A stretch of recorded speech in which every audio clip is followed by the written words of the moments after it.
Hello friends, வணக்கம். இந்த வீடியோவில் வாழைக்காய் வச்சு ரொம்ப சுவையான ஒரு சைட் டிஷ் எப்படி பண்ணுறதுன்னு பார்க்க போகிறோம். வீடியோக்குள்ளே போகிறதுக்கு முன்னாடி நம்ம சேனலை இது வரைக்கும் சப்ஸ்கிரைப் பண்ணாதவங்க இப்போ மறக்காமல் சப்ஸ்கிரைப் பண்ணிவிட்டு பக்கத்தில் உள்ள பெல் பட்டனையும் கிளிக் பண்ணிக்கோங்க. இந்த சைட் டிஷ் பண்ணுறதுக்கு நான் 3 கப் தண்ணியை நல்லா கொதிக்க வச்சுருக்கேன். இது கூட 1 டீஸ்பூன் அளவுக்கு உப்பு சேர்த்துலாம்.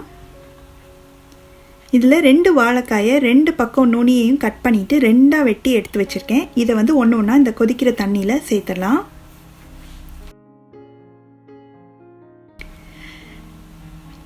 இது ஒரு 5லேருந்து 7 நிமிஷம் வேகணும். இடையில மட்டும் அப்பப்போ இந்த மாதிரி கிண்டி விட்டிங்கன்னா தான் ஒன்று போல் எல்லா பக்கமும் வேகும்.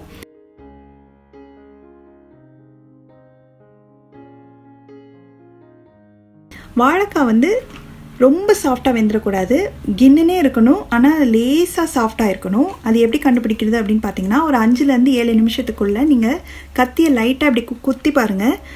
லேஸ் சாஃப்டாக மெதுவாக கத்தி உள்ளே இறங்குது அப்படின்னா வாழைக்காய் கரெக்டாக வெந்திருக்குன்னு அர்த்தம். அந்த டயத்தில் நீங்கள் தண்ணியை நல்லா வடிச்சிட்டு இதை ஒரு பிளேட்டில் மாற்றி எடுத்து வச்சிடலாம்.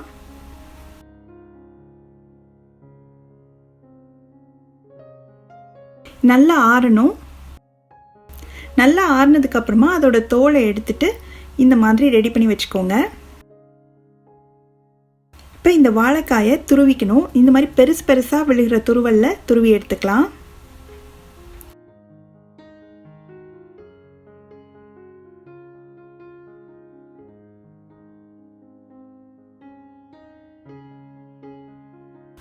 எல்லா வாழைக்காயும் துருவியாச்சு. இப்போது அடுத்து ஒரு பேனை சூடு பண்ணி அதில் 1 டேபிள் ஸ்பூன் அளவுக்கு எண்ணெய் சேர்த்துருக்கேன். எண்ணெய் சூடானதுக்கப்புறமா 1 டீஸ்பூன் கடுகு, 1 டீஸ்பூன் உளுந்து சேர்த்துக்கலாம்.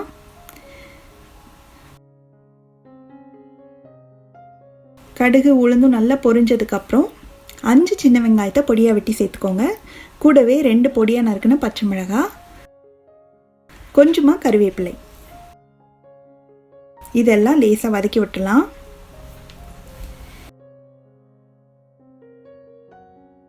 இது கூட 1/4 டீஸ்பூன் அளவுக்கு பெருங்காயத்தூள் நல்லா கலந்து விட்டுட்டு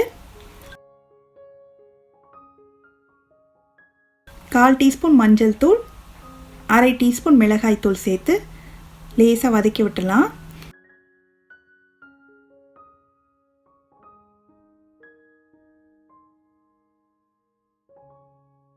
இப்போ நம்ம துருவி வச்சிருக்க வாழைக்காய் சேர்த்துடலாம். சேர்த்து இது நல்லா பெரட்டி விட்டுட்டு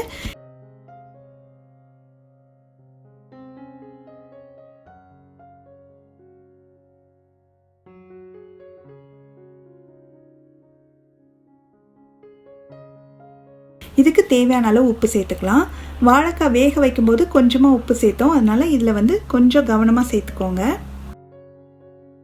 இப்போ இது நல்லா கலந்து விட்டுட்டு மூடி வச்சிடலாம். ஒரு 3லேருந்து 5 நிமிஷம் இருக்கட்டும். வாழைக்காய் இன்னும் நல்லா சாஃப்ட் ஆகிற வரைக்கும் இருக்கட்டும்.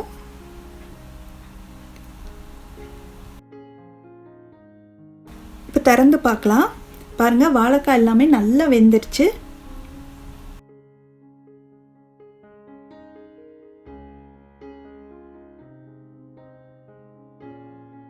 நல்லா சாஃப்ட் ஆயிடுச்சு. இப்போ ஸ்டவ் ஆஃப் பண்ணிவிட்டு நான் 3 டேபிள் ஸ்பூன் அளவுக்கு தேங்காய் துருவல் சேர்க்குறேன். நல்லா கலந்து விட்டுலாம்.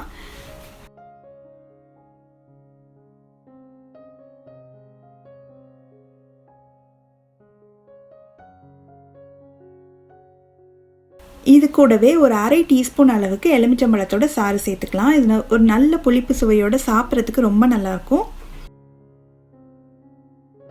அப்புறம் கொஞ்சமாக பொடியாக நறுக்குன கொத்தமல்லி இலை, இது எல்லாத்தையும் சேர்த்து நல்லா கலந்து விட்டுட்டு சர்வ் பண்ண வேண்டியதுதான். இந்த வாழைக்காய் பொடிமாஸ் பார்த்திங்கன்னா சாம்பார் சாதம், ரசம் சாதம், அப்புறம் காரக்குழம்பு எல்லாத்துக்கூடயும் வச்சு சாப்பிட்றதுக்கு ரொம்ப நல்லாயிருக்கும். நீங்களும் இந்த சைட் டிஷ்ஷை கண்டிப்பாக வீட்டில் ட்ரை பண்ணி பார்த்துட்டு எப்படி வந்ததுன்ற கமெண்ட்ஸை மறக்காமல் ஷேர் பண்ணுங்கள். தேங்க்யூ.